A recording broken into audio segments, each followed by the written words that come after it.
આ વાત સાથે તમને એક સંદેશો આપવો છે કે કોઈ પણ માણસ પ્રત્યેની કોઈ પણ ખોટી વાત કે સાચી વાત કોઈ ત્રીજો માણસ તમારા કાનમાં કરી જાય તો એ વાતમાં સીધો ભરોસો ન મૂકશો. કદાચ એ માણસ ભલે પેલા માણસનો અંગત હોય છતાં પણ ક્યારેય ભરોસો ન કરશો.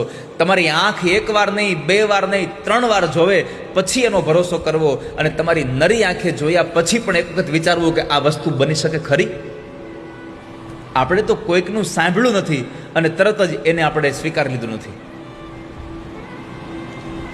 આ દુનિયામાં બહુ બધા લોકો એવા હોય છે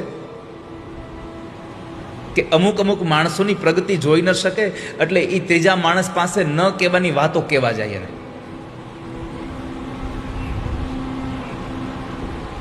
પણ આવા માણસોથી સાવધાન રહેજો. જો એવા માણસો ઉપર તમે ભરોસો કર્યો ને તો તમે એક સારા માણસની મિત્રતાને ગુમાવી બેસશો, સારા સ્વજનને ગુમાવી બેસશો. માટે એવા માણસોનો ભરોસો ન કરીએ.